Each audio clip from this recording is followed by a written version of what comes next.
Hi, Jacob. How are you? Oh, good, good. How's it going tonight? Pretty good. How about you? Well, at that point in time, I'm noticing your pups behind you, or at least one's your dog sitting, right? Yes. Yes, that is Khaleesi. She loves attention. You may see her climb on my lap during this. She can be a star through sideline sports like all the other stars we're creating. Exactly. Um, how's your new job going? Well, not too bad at all. It's a new thing to learn. You know what I'm saying? Yes. New thing to learn. So had every well, one of the biggest things is we now have a football season officially. Woohoo! Oh, let me tell you this embarrassing thing real quick. Sure. So we had an event at work today. Yeah. Town hall, like all the like senior people, like crazy high up people who report directly to the CEO, Charlie. And at the end of the meeting, I'm talking with the head of IT for Wells Fargo Mortgage, right? Yeah. And I'm literally standing there, Jacob, and my heel breaks. I had to grab the man's arm so I didn't fall down. Oh, Little geez. embarrassing. I was like, I'm sorry, I know how to stand, I promise. And I'm glad I have my flip flops in my purse. What was it 3-inch heels? Maybe 4.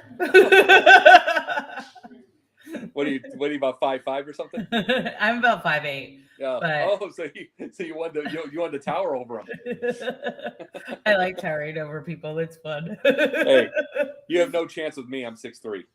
Yeah, well, I'll be forehead to forehead. Yeah, right. Yeah, so we do have the football season upon us. So woohoo! Finally. Who are you most excited to see? Well, let me tell you this. As far as my team is always going to be the Chicago Bears, but I'm not sure about them. But the most exciting team in the league is going to be the Miami Dolphins. Yeah. They are now. Let me put it to you this way. Years back, we had the Miami Hurricanes. Yes. We had the Miami Hurricanes, and they were the epitome of cool. You get all the big stars. You had Miami Vice with it. You had all that with it. Yes. The Dolphins hadn't been cool in years, and now they're cool again. Yeah, they are. They're going to get all the celebrities on the sidelines. It's going to be, make no mistake about it. And by the way, Tua is going to get himself better. But they're going, regardless, even if he doesn't, they're going to get themselves a quarterback in the first round, and it's going to get really cool because they're going to still have the weapons. So speaking of quarterbacks, because, my Panthers are, my lifeline. And it's like, the whole father-daughter thing, then, husband-wife thing too. So what do you know about Corral? Because I'm a little worried about some of the reports I've read about him. And well, the thing about Corral, the one thing that worries me, see, is it a different worry that I have with Sam Howell in a way different way? You know what I'm saying? Because my whole thing with Sam Howell, in the end, it's still a minor immaturity. It's the diet, but that's not going to see. My whole worry about the diet thing, just saying it, is nagging injuries, which you can get in a long football season with professionals. There's where my thing is. But Matt Corral, my worry with him is if he still has an alcohol problem.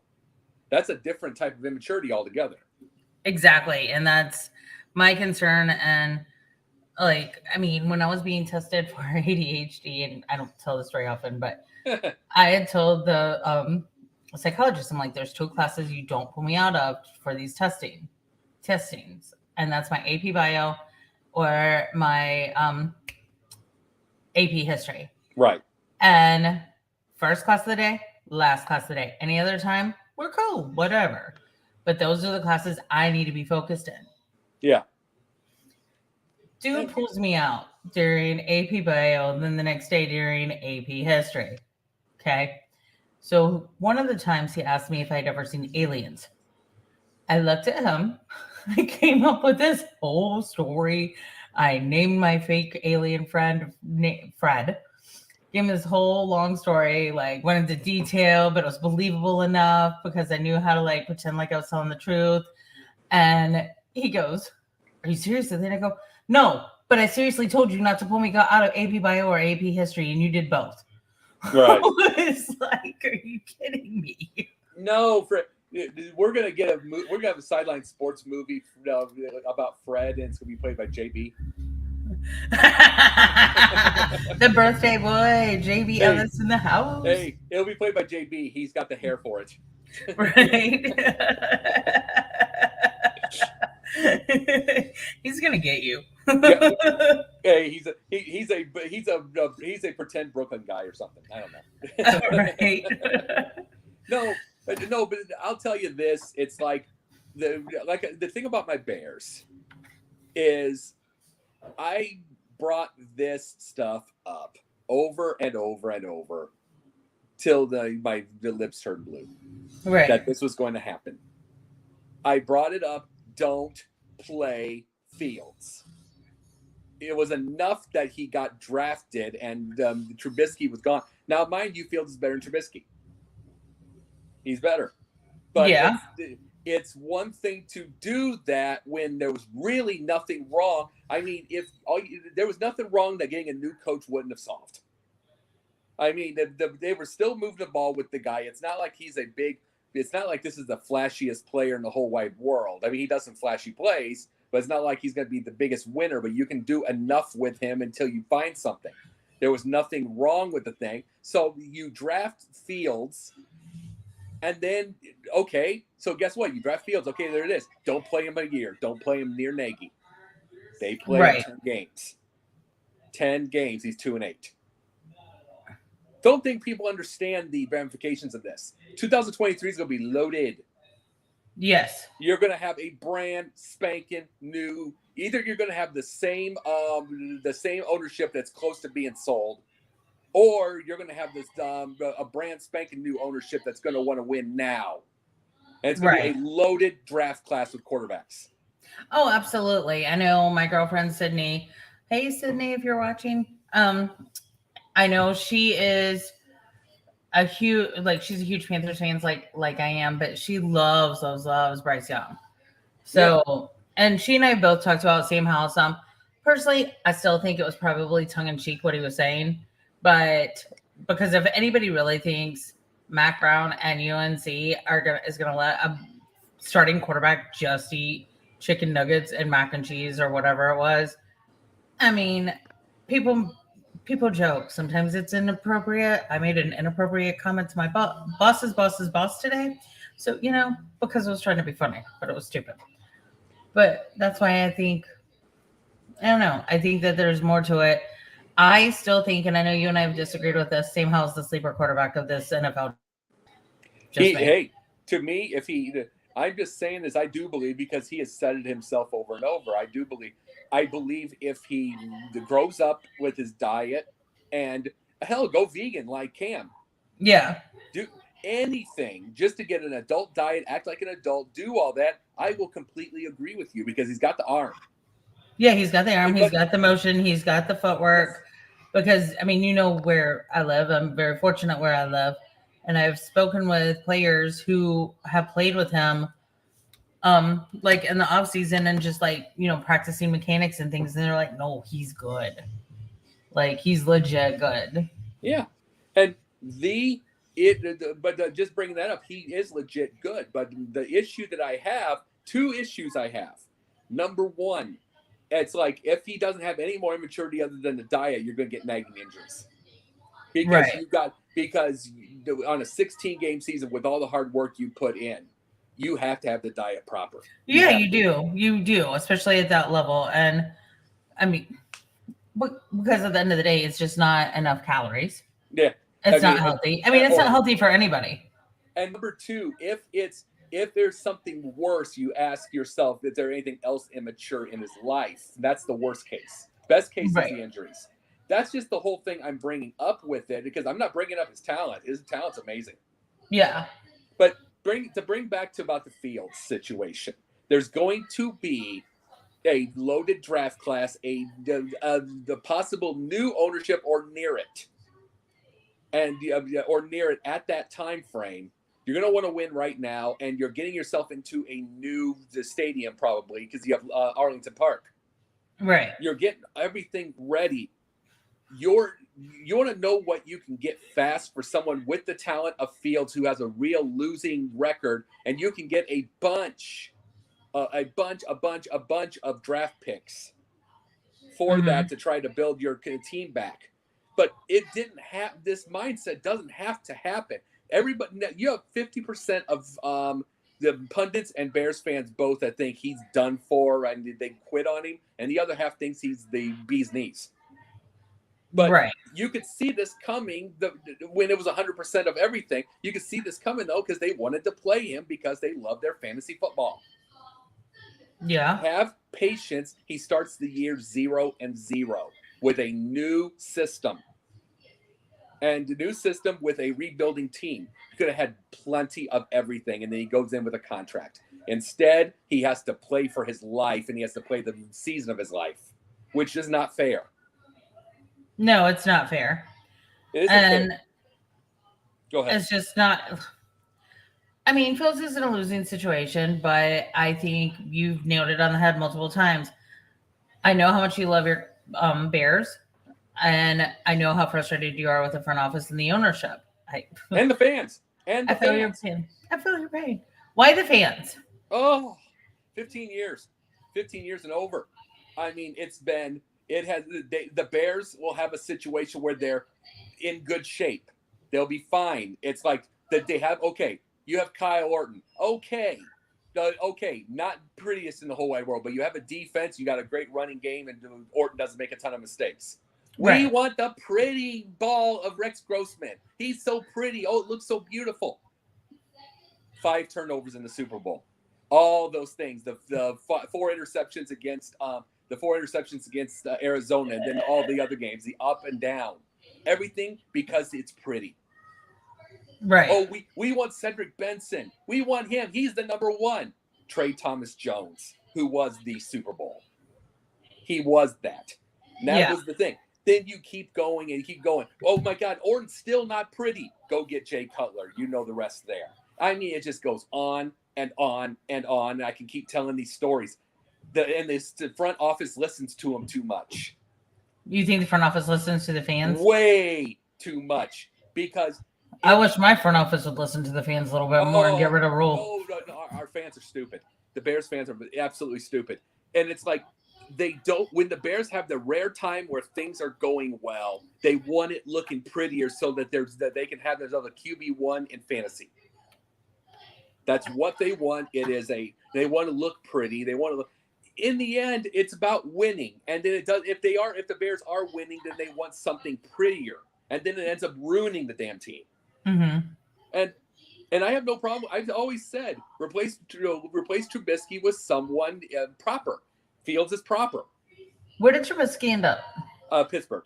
But Fields is the proper replacement. But then you wanted him too early, and you discounted it. Nagy is still horrible. But they gave Nagy rope because they wanted to hate on Mitch. But the Bears fans are dumb. Not every Bears fan. Don't get me wrong, but so many Bears fans. Did Nagy ever really hang Mitch out to dry? Oh, tons, immediately. And that's not fair to him. I know, and it's like, Trubisky is in a good situation now. He's with Mike Tomlin. He has Najee Harris. It's going to be a run. It's going to be a heavy run thing. He doesn't make mistakes to begin with, and it won't be Mitch's team. It won't be his team. It'll be Najee, and it'll be Tomlin, and Mitch will be a cog in the wheel, which he needs. It won't be any pressure. But do you think Mitch is going to be starting? Yes. Yeah. Pickett ain't going to be ready yet. But he ain't going to be ready. That's right. They got Pitt. Pickett ain't going to be ready. I'm so glad they got Pickett. I did not want Pickett. No. Pickett ain't going to be ready. I think he's going to be the biggest. I think he's a Will Grier. I think he's going to be a good coach one day, but yeah. Hey, I'd even take Will Grier as a head coach for the Carolina Panthers. Trubisky will be about 3,600 yards, about 27 touchdowns. He'll make about 11, 12 interceptions, which that's still under 16, under 17 games, He'll have that, and that's what. But I'm saying that's all you had to do to begin with. He doesn't have to be a star. He's not a star. Just do a heavy run game, and it's going to work out. It's all the Bears had to do. But everything has to be pretty. Yeah. Everything has to be pretty, and it's not. They don't have the team for it. And so, You want your you want your front office to listen to your fans. The Bears fans are so emotionally such emotional nitwits. A lot of them are, not every one, but they're such emotional nitwits over and over again and then they get listened to. They get listened to too often. Mistakes get made, and then they stop winning. And guess what? Then they might lose Fields, who's probably the best quarterback the Bears have had in a generation. They might lose him if he has another bad year. Well, I mean, if I were to leave, wouldn't you? Here's the thing. He should be in Atlanta with Arthur Smith. I'm just saying, it's like that's his home. But why didn't he? Well, if you want to go, you can't say that then. Personally, I think Cam's coming back to the Panthers. No, I was talking about Arthur Smith for Fields. Yeah, I know, but Atlanta's really good at screwing up. Yeah, that's true too. But I mean, and it's worse because I'm upset overall at the fans. I'm upset at the front office. Everything. I think the Bears act like a dumpster fire and a dusty old ashtray. The owner's 100 years old. The kids are nearing 80. It's like they act like it. Yeah, they act like it, and it's like you still want T formation. I mean, the fight song has T formation in it. You still want them running T formation, and you still want them to be 1985. It's time to completely change your mindset and your thinking. And that's talking about everybody. Yeah, that's true. But I kind of think I'm going to go probably where I shouldn't go. But I kind of think where point blank, this country's on the, edge of a couple of different revolutions, so to speak. And I think the NFL is one of them. Yeah. Because I do think that Dan Snyder was dumb enough to get caught. I think Dan Snyder will be protected because he ain't the only NFL owner who has multiple sets of bugs. Jerry Jones. McNair. And I actually think Kraft, and I do think Tepper. I think Kraft, Tepper. I won't give Tepper all the credit in the world, but I will say I don't think that they're dumb enough that they would be having two sets of books. I don't think the owner of the Bears would either. Oh, I 100% believe that about the New Orleans Saints because that bitch be crazy. Sorry. I can see two different books for the McCaskey. I call them the McCaskets. They're old. But it's like, but no. I can believe it because football is their only way of making a wage. You're trying to keep everything to be able to keep money around there. You know what I'm saying? So I can believe the McCaskies have that. Okay. I mean, I don't know why. They just never raise eyebrows or get anything. They've raised eyebrows with the way that Muggs Hallis died back in the 79. They raised eyebrows that way. So it's like Shearer can tell you that story just as well as I can. So it's Sorry, I just saw Jay's comment. He cracks me up. Thanks, Jay. I like Genesee tonight. but let me tell you this: Miami's going to be fun. New England's going to be about the same. You know what I'm saying? New England's going to be about the same. They're going to be. It's got Mac Jones. Mac Jones is Bill Belichick's pet. He's going to have enough athleticism and enough. Please don't get me started on Mac Jones. Huh? You really don't want to hear what I have to say because none of it's complimentary. No, understood. I'm just talking about the football. I'm saying he is Bill Belichick's pet. He'll never get away from being his pet. I think Mac Jones needs to go take a couple of lessons in racial equality. And I think he needs to get his ass checked by a couple of people on defensive lines. And Bills, I'm looking at y'all, my friends, because y'all used to be the Panthers. But no, or the New York Jets. But I mean, Bill Belichick is Bill Belichick. Bill Belichick is probably the smartest head coach in the league, right? Yeah. The fact that he's cheated so many times grosses me out. I have to begrudgingly give Tom Brady and you know how I feel about Tommy Boy, but I have to begrudgingly say that he is the GOAT of the off season or the postseason because he is. Mm-hmm. And I can't give him the GOAT for everything else because there's a lot of other quarterbacks that kind of deserve that title too. But I do think that Boston will only until their culture changes. I mean, it's a great city. I don't know if you've been there or not. I actually love Boston. I have been. But just as a visitor, but I've heard so many people, like players, especially NBA and some NFL players, say it's really hard to play there if you're a person of color. And it is, and it's like it's gone all the way. I can go back. I mean, we'll talk about the whole thing with the Bird Magic thing in a second. There's no way. People had asked, what if they split sides? It's like there's no way you could. Bird could go to Here's the thing. Bird could go to LA, and this is in the 80s. He could go to LA. He just wouldn't have liked the Hollywood thing. He could have gone to LA and do that. It would. I mean, in the end, but there's no way. You got to realize, John Havlicek, Dave Cowens, Bob Cousy. They had before that. They really had one true star in Boston. It was Bill Russell. Their monster star were Bob Cousy. They were John Havlicek, the Hondo. Then it goes over and over. Dave Cowens. You have Larry Bird. It just kept going and going. I mean, then you get Bird, McHale, Parrish. Then you get that, Then McHale becomes the star when Bird goes. So it is very hard for to this day, it's very hard for a black person to make a thing there. And Jay just said, ask Bill Russell. As you know, Bill Russell. Hey, Jay, you're right. Hey, you want to bring him on? Go right about that. Sure. You can do it. All right, hold on. I'll message him the link real quick. No, I know about.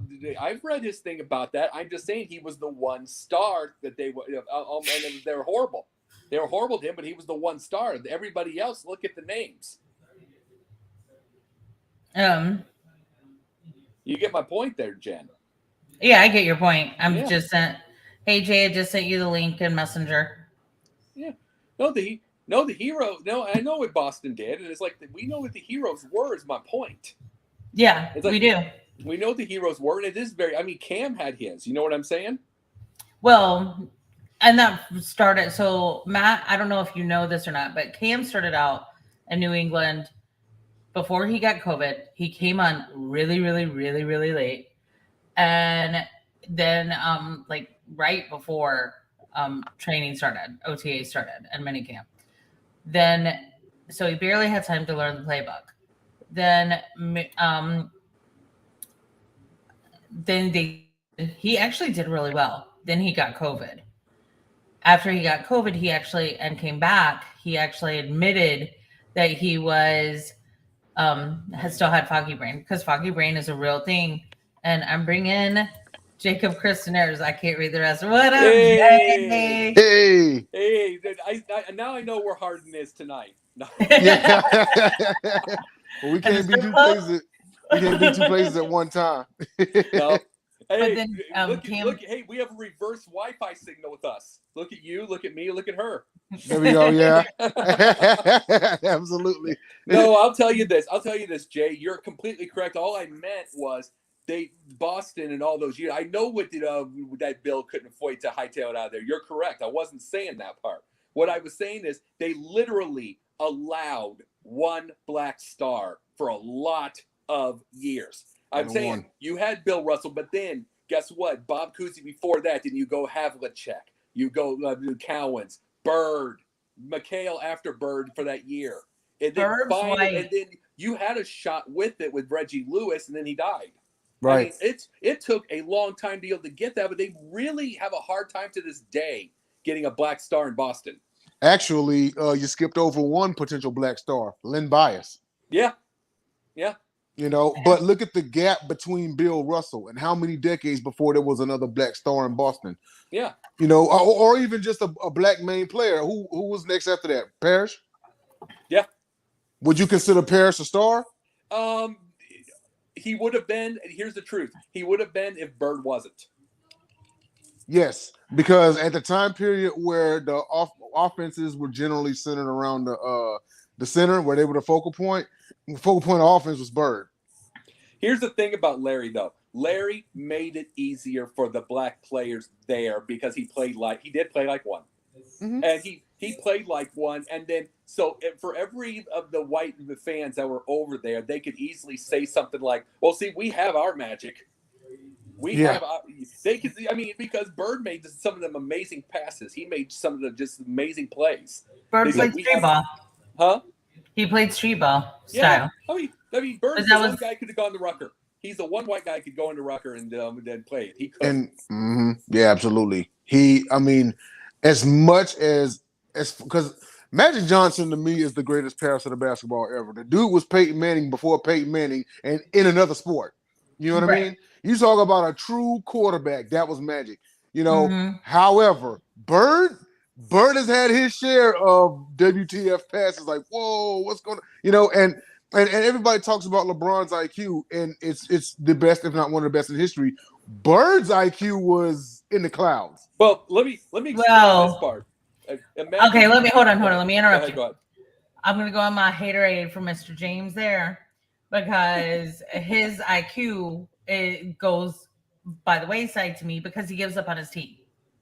Oh, so when you do that and you march off the court and you decide not to play, like I got mad at Steph for deciding not to play the Raptors and Canada and earlier this year because I was like, no, people are paying a ton of money to come watch you play. Mm-hmm. But and that's just my opinion. And when I see LeBron James walk off that court, because naturally he is easily the most talented basketball player to ever play the game, but he's a disappointment because he does not ever follow through. He lacks the drive. He lacks the dedication. He lacks the drive. He lacks all of the important things. I said lacks the drive twice, but that's just my humble opinion. But the thing about it, and I'm not going to put a blame on James. He was not there. He did not get to see Bird and Magic.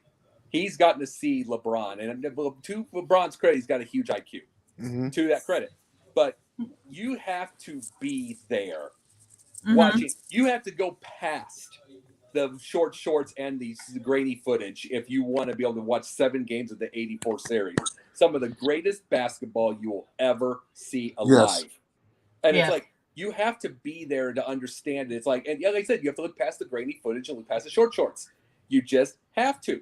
And it's like, and guess what? You didn't, most of the time, about 40% of the game, they didn't take more than 6 seconds off the shot clock. Right. And it's like, so they want to say, oh, this is the better game now. It's like, it's a different era. But hey, Will. Huh? I was saying hi to Will. No, but those were the things that you were bringing up.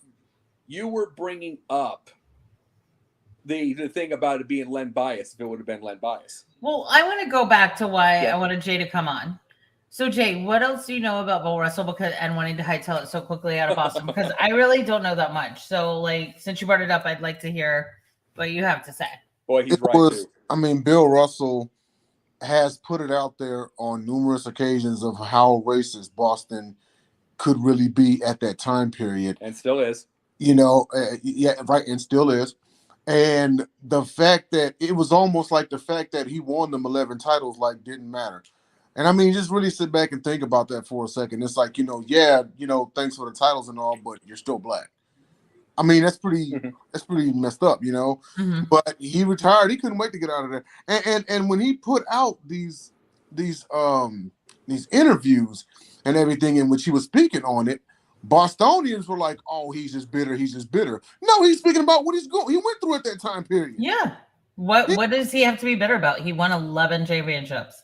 He won 11 titles. He's considered among the greatest, in some people's eyes, the greatest. You know? I mean, yeah. I mean, I'll put him above MJ. Yeah. It's like with these athletes, you know, and it kind of reminds me of Jesse Owens. Mm-hmm. Jesse Owens won all that gold. I love Jesse Owens. 1936 Olympics. He won all that gold, and he wasn't even invited to go to the White House when he got back.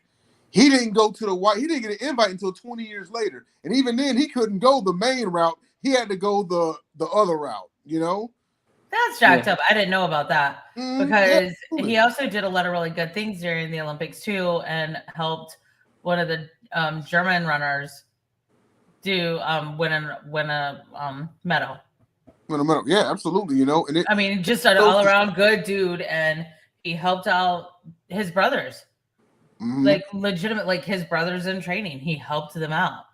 Right, absolutely. You know, but when you get the case of Bill Russell and Jesse Owens, and even the two during the 1976 games in Mexico City, the Black Power at the national anthem you know, it's like these athletes do so much for their city or for their country. They go out there and go above and beyond on their, you know, for whatever sport or whatever event, and they win, and they still get disrespected, you know, because of the color of their skin. And it's just the nature. I mean, I could go all night on the state of America, but do you want to know who I feel the most sorry for right now? Black women. Absolutely. I'm not trying. Like, I mean, women's rights are being affronted. Black people of color, their rights are being affronted. Black woman, you boned. Like, yeah. I mean, and it sucks because most African American women are the pillars of our community. And on that note, this is totally personal. Miss Carolyn, may you rest in peace. You were the only sweet potato pie I ever liked. Sorry. No, let me bring this up. Let me bring this thing up real fast. You want to know politically? Let's bring this little thing up for a second. Let's bring this up because we do this on Pundits Pundit. Let's bring the subject up a second. To me, and I'm just saying this in a completely fair way. You want to know why we have this with the abortion debates? You know why we have all this? You want to know which companies I'm banning? I'm just saying this in a complete truth. Is because I'm talking about this is the same with gun debates. It's the same with all different type of debates. We absolutely are incapable as a society, not government, as a society, of having common sense, complete common sense. Because, and I'm just saying it, and I'm agreeing with you, Jen. So I'm just saying this. I'm agreeing with what you're saying. It's like, and personally to me, if I was in politics, there's no way in heck I would speak about women's issues. I'm not a woman. I'm not going to try. Shut up. And not you, but politicians, shut up. People, get out and vote. Vote out the old people. Bring in people that are more our age and more in tune with what we want and need. And here's the thing. Like, I read an article earlier today, and I'll say it here, Jacob. Yeah. Okay, hold on. Let me find this article. Hey, Jay, I was just going to say this real fast while she finds that. The reason is like, you get these kind of things. Abortion happens because you'll get somebody. I mean, it'll be even just one person. As a teacher said that I had 21 abortions, and it's like they will show that to the end of time. And here's the thing: the percentage-wise, the Republicans are being really stupid because you know who they're hurting? They're rural women who will vote for you. So you're hurting your own party. Yeah. Because if you look at the statistics, percentage-wise, more Caucasian women will have an abortion over any other culture. But this is what these are the three companies that BusinessInsider.com came out. Yeah, I know. I'm looking at it. Sorry, my husband was just telling me who it was again too. We're banning them. AT&T, Walmart, and Citi. Right. AT&T, the only thing I can get is they want to increase their family plans and make more money off cell phone coverages. Right. Walmart, I mean, I don't need to say anything else, but I'm done shopping there, even though they have the best bologna in the world. I've never shopped there to begin with. And then Citi, I've never liked Citi anyway. So let's go Wells Fargo. If you need a VA mortgage, come hit us up. But to bring that thing though, what I was saying, do you understand what I mean though, Jay and Jen? You understand what I'm saying on this? It can be that one person that has I had 21 abortions type deal. That's all they, even though it's such a minuscule number, they will use that to the end of time. And it is to me, and there's another thing, we'll say the gun rights. Okay, we want guns for protection, but then you get morons who go to Sonic with an AR-15. It's strapped to their back. Yeah. Why? And it's like, here's the thing, these were incapable. Oh, I'm sorry. I'm saying this okay. We're incapable of common sense at all as a people. So if we are incapable of common sense, how are we to expect our government to have it? True. Here's the thing. Abortion wasn't even a topic on the political spectrum really until 1982. 82. When? 80. Okay. It was 80. It was 80. My husband's like huge into politics, so that's why I like defer to him on that. Tell him to run And for it was when office. the Catholic Church really started putting their 2 cents into American politics. Mm-hmm. No, hold on. Okay, come here. It was the Baptist. Oh, it was the Baptist. Jerry Falwell and the Republicans made the religious right, and all stemmed from there. Okay. No one ever cared about it. So in Is 1980, he gonna run for office? Is he gonna run for office? He should. He won't. Don't put that on him. But I get sick. Don't do it, brother. Stay home. Jay's on your side. He's like, don't do it. Stay home. He's gonna be thinking tonight in bed. What he said, and like this is his baby. He loves political research. He loves all of this. But he just told me that it was 1980 when Jerry Falwell and the Baptists really got heavy into U.S. politics, and they made the religious right. Yeah. And that's when it really started coming to fruition. That's when gun rights started coming up too, because then the Democrats needed something to counter argue abortion rights with. So yeah, like it's all, and I've got a strong faith in God, but I'm sick of these pompous, pious people who aren't really pious trying to make the rules. And I'm really sick of these dang old men trying to tell me what the hell I can do with my body. I can tell you what you can do with my body. Kiss it. I can say this to be fair, Jen. I can say this to be fair. The old men put Roe v. Wade out there, and it's a few women that are taking it out. It's kind of a irony of it. Oh, you're forgetting a few men on there, including the one that wrote it. Hey, you know, that bit that Jacob brought up about the government not having any common sense. So we all know how the mishandling of the COVID pandemic went. What if I told you that happened another time in history? As far as a disease. So the AIDS virus started killing people right around 1981, 1982. Mm-hmm. Mm-hmm. It was, and at first, does this sound familiar? At first, it wasn't taken serious. It was called a hoax and so forth. It didn't even get mentioned until 1985 after 6,000 died from AIDS. 6,000 people. And even then, they didn't call it a health crisis. They called it a moral crisis. Oh, yeah. Oh, by the way, it got really serious with Freddie on... Mercury. It got really serious with Freddie Mercury and Rock Hudson. No, Ryan White. Ryan White. It was not until it was a white boy who was a teenager getting a blood transfusion. A blood transfusion. It was That's not until a white kid got affected through a blood transfusion that they mentioned to say something. Yep. And you know who was on the White House medical staff at that point too? Dr. Fauci. Yes.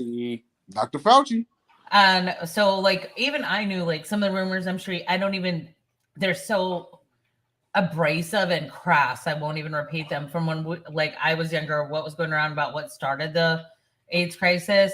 But I was in Charlotte, they had a group and I was part of the group who was like a peer mediator type thing who was HIV AIDS educated to dismiss all of the spells and the rumors and things because it was so out there. Like I remember being in school, people would be like afraid, like to, when you would like do the blood, like with your brother, your best friend to make you blood brother and sister. Yeah. Yeah. And people were afraid to do that for a while because they're like, what if you have AIDS? Well, first of all, you're in 5th grade and hopefully you're not sharing needles and hopefully you're not getting sex. So, but yeah, what about you, Jay? Mr. Stud back in the day. Jay was raised right. His mama would have whooped his hiney.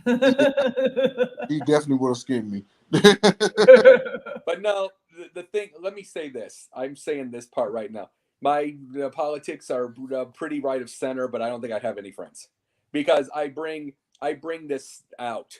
Like, for instance, like I said, if I was to, once I have myself a wife one day, women talk about the women's rights.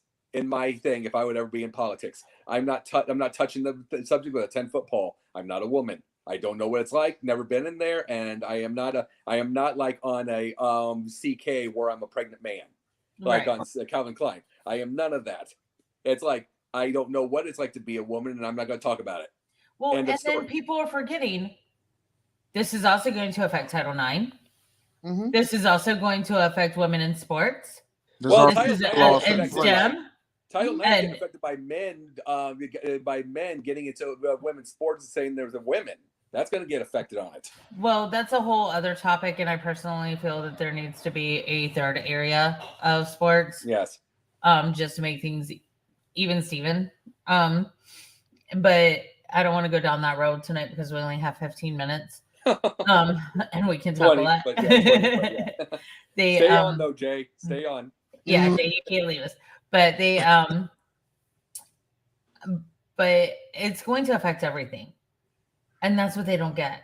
Because I don't know if anybody's ever done the math or really looked at it, but Title IX and Roe v. Wade passed the same year. Yeah. Now, Title IX was an offshoot of the Equal Rights Act that underneath the education department, theoretically. And so, yeah, no, like they're trying to blow a lot of stuff up right now. And it's ironic because a couple of weeks before this came out, Roe v. Wade, NCAA was saying how they were trying to take money from women's sports to put it back into men's.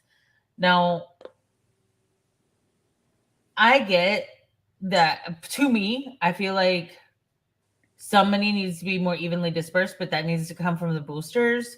But like, if you're selling out, if you're Carolina, if you're Duke, and you're selling out basketball games, by all means, the ticket revenue should go to them. But some of the other money available needs to go to some of the women's sports. Does that make sense? Yeah, it makes perfect sense. Okay, I don't know if I was being clear. Well, here's the thing too. The biggest thing we see about it is the fact that I said, and you heard me say this, Jen. If that would go, you heard me say it quite a few times. Go promote the hell out of women's sports, and if they make the money, keep promoting. If they don't, then, and you've heard me say this quite a few times. Guess what? They're making the money. Yeah. They are. And it's like they're making They money. are. Look at the numbers at the NCAA tournament. Look at the ratings. Look at it. They are making it. There's 91,000 people that watched a women's soccer game. They're making it, so you earn. This is all I think I've ever said. I've said this about men. I've said it about women. I've said it about everything. Okay, there was a thing about Naomi. You've heard this about Naomi Osaka, Jay. Have you heard about this? Naomi Osaka, she's starting her own. She's being like LeBron. She's starting her own agency. This is what I say. Go ahead, because you're with CAA. You think you can do better? Good. Go right ahead. Go make your money. And if you fail, then that was your chance that you took. Right. That was your chance that you took. But and if you fail, then it's just a blueprint for you to start over and do it again. Right. And learn from your mistakes. I mean, that's how we all got to where we are in life. Like, you had a hiccup and you keep going forward. And that's just who it is, how it is. It is what it is. But you gotta take that leap, if you want to be great. I like, as far as and we've talked about this on with women's sports. They're making the numbers. I don't know if y'all seen me comment on the Sip Off and on other shows, but this past women's national championship game in basketball was the most watched out of men's or women's since 2008. Really? Most watched, yes. Yeah. And see, you want to know what used to be watched? It was Tennessee, Connecticut. That was it. But now, variety. And I wonder if we owe it a thank you to, and I'm so sorry, I forgot the young lady's name, but the basketball player from Oregon who went live on TikTok last year at the NCAA's championship, women's championship, showing that they only got a hot dog to eat for breakfast. And because that was like, you wouldn't going back to our earlier conversation, Jacob, you wouldn't knock Sam Howell for only eating chicken nuggets and mac and cheese. At least he's getting carbs. They're giving women in a championship playoff run hot dogs for breakfast. One hot dog. Very well aware of it all, and I brought that up too. Remember, I go on Facebook. I report every little detail. Yes, remember that I do that, and it's like every little thing. I mean, hell, you see me putting martial arts stuff on there with 6-year-olds. I report every day. It's like I did that. So yeah, that was not fair. That was not fair. It's like, no, it's not fair to. And see how that long kind have of they crap. been doing this to them? Oh, decades. And you know what? And you know what? It's stuff like this. Exactly what I've said for the last decade, that them student athletes need to get paid. They need to get paid. And whenever I have a discussion with people like this and they're against the players getting paid, the number one rebuttal they have is, oh, but they're getting a free education. Okay, question for you. Let me ask you a question. How much is the average 4-year education in the United States? $135,000. $135,000. Okay, so if you, Jacob Christner, playing ball in college, and you're the star, and you just took your team to the Final Four 3 years in a row, let's just put that out there. Billions of dollars. They make millions of dollars. So for $135,000, is that a fair exchange? Not even close. No. Not even close. And that's actually a really good point, Jay. Thank you. Yeah, and no, this is there's only one thing I want to bring to the world here. It's like, give everybody their shot. There is more than enough money in this world. There's more than enough everything in this world. Quit the idea of taking from somebody else, regardless of where it is, and because there's more than enough money and more than enough opportunity. Yes. Quit trying to take. We got to get this revenge. We got to go. Quit trying to do that. Everybody has a chance. There's more than enough. I mean, it's more than enough money in the world. It's more than enough money in the United States. How many Americans on Forbes are in the top 20 richest in the world? Oh, I don't know. You may look it up. Shoot, I know. I just want to say there's 3 in the top 10. They will. So, I mean, shoot, in the world, I mean, in the United States alone, you know? Yeah. No, but that's the thing. What I get mad at is there's this whole thought process. We got to take from somebody. Doesn't matter who. We got to take to go give somebody to them. There's more than enough for everybody. More than enough for every single person. This is where. So here's my thing. Like, I think if you're fortunate enough to be born into money, you still should work for it and know the value of a dollar. Mm-hmm. Yeah. I admire the people who have done nothing, like came from nothing, like your David Teppers, like your Bezos, and they made themselves billionaires in a lifetime. I admire that fortitude. I respect it. But I was gonna look up top 20. Okay. But even and I don't know how, regardless of how people feel about the man, but even President Biden himself said, I'm not anti-capitalist. I believe in capitalism, but I believe the wealthy should pay their fair share. Absolutely. But they're not going to, because you know who's been paying for Biden? Let's just, who paid for Trump? Paid for Obama? Being truthful, there's a lot, even if they're not what you call fair share, there's a lot of wealthy people paying a lot of taxes. A lot of them. It's like we hear here's the thing, Jay. We hear the loud media that talk about the ones that don't pay a lot. Right. You know what I'm saying? But there are a ton of millionaires and a ton of that pay lots and lots of taxes. They're paying the fair share. They pay the majority of it. It's like, see, the biggest thing is once they can't get the money away from the millionaires and the billionaires, then it goes to the middle class. You know what's interesting? I'm looking on here. Mm-hmm. You know who's not top 20 anymore? Who? Never mind. He's in there. Didn't see him. I was going to say Buffett. I didn't see Buffett's name. I scrolled like 10 times. There's like 5 people on the top 20 billionaires in the world that are not United States.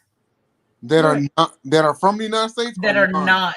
So 15 out of 20. So 15 out of 20. The richest in the world is from the U.S. Mm-hmm. Yeah.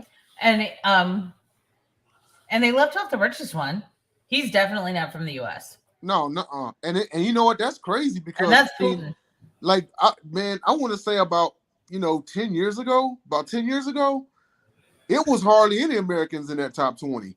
The richest folks was in the Middle East. Yep. That's true. Now it's like, 15 out of the 20 is from the United States. It's just my point. But with I mean, the thing is, it is my point. I keep saying, quit trying to take away from people to get that.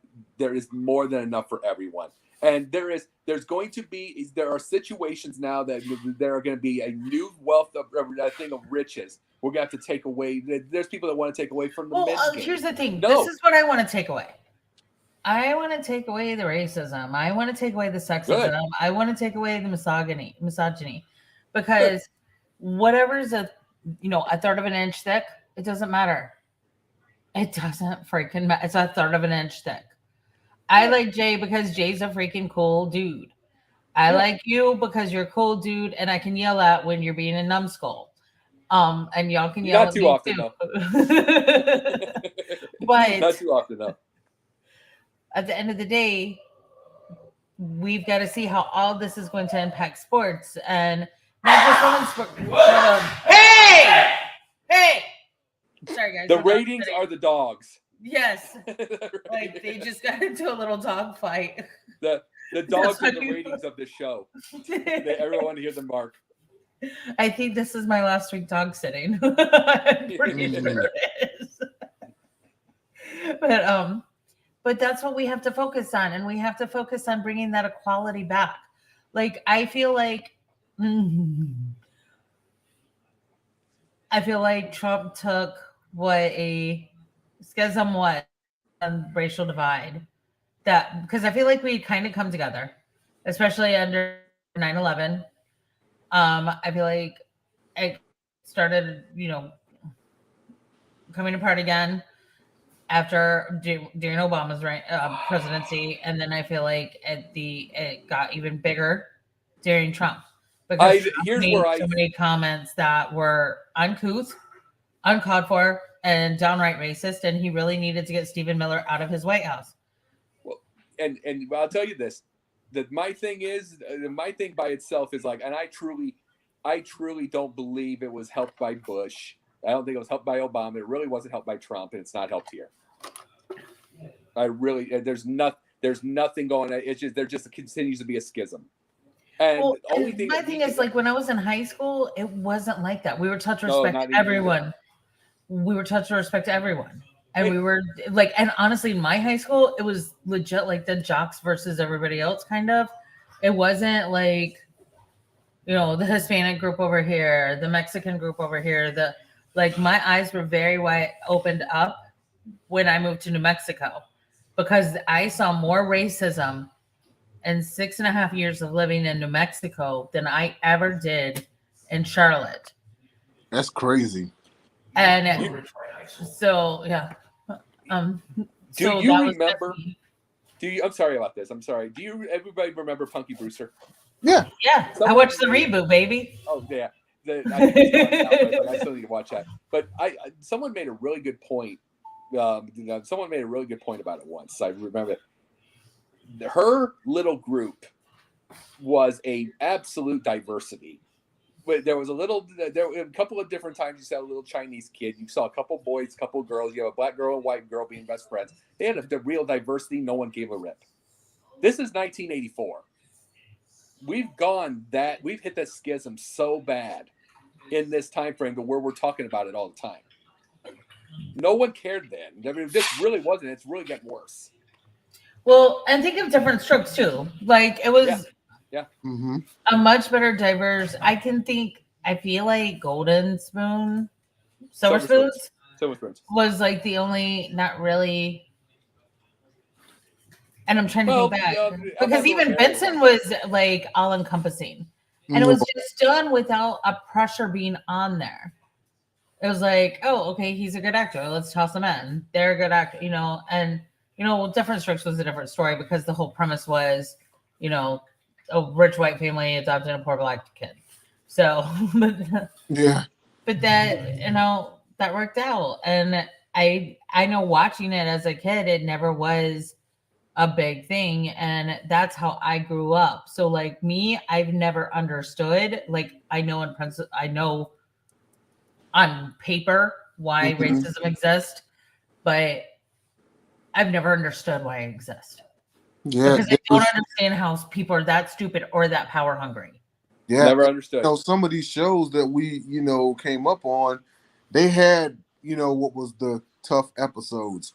These were episodes that usually dealt with like racism or like teen pregnancy or like AIDS awareness or abuse or something like that. And I don't know if you all recall. I don't know if you all recall a Family Matters episode where Eddie Winslow got pulled over and harassed. Yeah, well. Oh yeah, I do remember that. Home and told his dad. His dad didn't believe him, and then the dad ended up finding the racist white cop and telling him off. And it was like literally he was like, we were just minding our own business, and he's pulled us over and harassed us. Then there was the episode of Fresh Prince where the same thing happened, and Carlton was oblivious, and Will was like, we already know. Will's like, I already know. He did spread eagle against the thing. He already knew what was going on there. But the crazy part about that episode was Carlton did not get it, like even through the last scene of the episode. And Will was trying to tell him, it doesn't matter who your dad is, it doesn't matter what kind of car you were driving, because they only see one thing. Right, because they were driving the white Mercedes, right? Yeah, and the cops they stole it. Well, that because was they were in Palm Springs. They were driving a car to his point. dad in Palm Springs. Well, that was the point of the whole thing. Is Dad bailed him out? Yeah, Dad and then went off on him. Dad's a high-powered lawyer, and that was what Will was trying to say. Your dad's a high-powered lawyer. He ain't always going to be there. He ain't always going to be there. Yeah. I mean, look at how bad it is nowadays. Poor Will didn't realize Jada was going to arrest him too and keep him locked up for all these years. Yeah, Will been arrested since 1996, but that's a different story. But yeah, like you, and Will's right. It's like, okay, yeah, your dad bailed you out this time, but what about the next time? You see how bad it is nowadays. You know what I mean? If you're shot on the side of the road unjustly, that's nothing your dad can do. I was legit walking home from the town hall today, and I called one of my coworkers because she texted me something sweet, and I was talking to her. She happens to be Black, and I was like, "What are you doing?" And she told me, she goes, "Yeah, but I keep seeing all these cop cars." She's like, "Wait, I think it's the same cop car." She goes, "I want to go be nosy." So she started walking down. She goes, "Never mind. They're gonna arrest a brown person." And I started laughing. I was like, "I'm not trying to laugh, but it's kind of funny because it's sad and true." And she goes, "I know. That's why I said it. But it's sad and true." And she was, I mean, nothing happened to her, obviously, but yeah. Let me tell you this, guys. We are at 3 minutes left. Let's thank. By the way, Jay, thank you. You have been our first guest impromptu, but it was. Thanks, Jay. This has been awesome. And by the way, Jen, let us know where you're at every week. Sure. Hold on. Let me pull up my little list because I kept the list now. Okay, so on Monday nights, the NBA Carousel with you two, hosted by Miss Megan Price, the Queen of Hoops, the hostess with the mostest. On Tuesday nights at 7:30 p.m. Eastern, 6:30 p.m. Central, we have Three Chicks in a Pod, and that's myself, Megan Price. I was about to say Megan Hoops. Hey, Megan, I gave you a new nickname. And Megan's not Megan. I'll let her know on the sip off. And then and myself, of course, and Carrie Johnson, the Chiefs chick. And then we have Confidential along with both of you again. I'm loving this. And at 11 p.m. on Tuesday nights, and it's the best late night talk show, Cubs only. And Pundits Pundit tonight during the season, the NFL Carousel. And on Sundays, I'm fortunate enough to produce the Basketballs with you guys as well. Y'all are really in my lives. We're gonna have to exchange birthday and Christmas presents, aren't we? Definitely started. Well, we're all gonna have to meet at the future wedding of JB. I know, right? All right. What I'm at Sunday nights, Basket Bros, with you, Jen, and then you, Jay, and then there's Will Vogel, and Dom DeRubis in between beers. You need to quit saying that. He's gonna beer you one day. Of course he's going to beer me because he'll be passed out by that point. Monday nights. Dom, I'm trying to defend you. I know you're not watching, but I'm trying to defend you. Yeah, but Monday nights is Megan Price's Carousel. I'll pick another team next year. Thank God. I'm definitely not going to be doing in Sacramento this time, especially with Mike Brown. Then it's Tuesday nights on Confidential with everybody, because I think we have about 98% of It's us, JB. I think we have 98% of Steve Sideline and on Jordan. Confidential. You're right. I kept trying to put Colin on Confidential. He was like, "What are you talking about?" And I'm like, "Never mind." Let's see. Thursday nights, Pundits Pundit, right in between this whole thing where James Harden's blowing another game. He lost the ball again. And then Sunday nights again, keep going around. And I'm also in a movie called My House, which is wrapping up production really soon. I'm actually in a horror flick, believe it or not. Nice. Oh, you were my nightmares last night. That makes sense. Yeah. Well, I shaved my head like his. Where are you at, Jay? NBA carousel on Mondays. My team's out of it, and I was asked to cover the Raptors. They're well out of it, so I'll be on next year. Also, Basket Bros on Sundays with Dom DeRubis, Jacob Christner, and Will Vogel. Saturdays, The Gauntlet, myself, James Tatum, JJ Jenkins, and Dom DeRubis. And also, I produce Confidential on Tuesday nights. That's with JB Ellis, Jenn the Professional. I'm going by what it's saying right there. Steve Schwanda, Jacob Christner, and Jordan Long. And I'm thinking about starting a petition to get me onto a Sonic commercial where I'm sitting in the car holding a cheeseburger, and I'm saying, I don't know why y'all eat this bland ass food anyway. Well, you need to have some Mike and Ike's in your hand too. No. Absolutely. Hey, while you're at it, have an AR-15. Make it more realistic. Oh God! You know what? Don't make me start playing. No, I can bring some 90s music into this next week. I'm doing it, Jay. All right. He's getting it. It's been awesome. It has been. And remember, we're sponsored by Score No Score. Yep. And Score No Score, Jacob will put his foot in his mouth next week. Let's take our bets now. You can get the dough. Google app. If you vote no, you're a moron. That's why Jay and I are winning. I'm wearing pearls for my winnings in this. Happy horror film, Jacob. Yeah. Have a wonderful night, guys. Bye. Okay.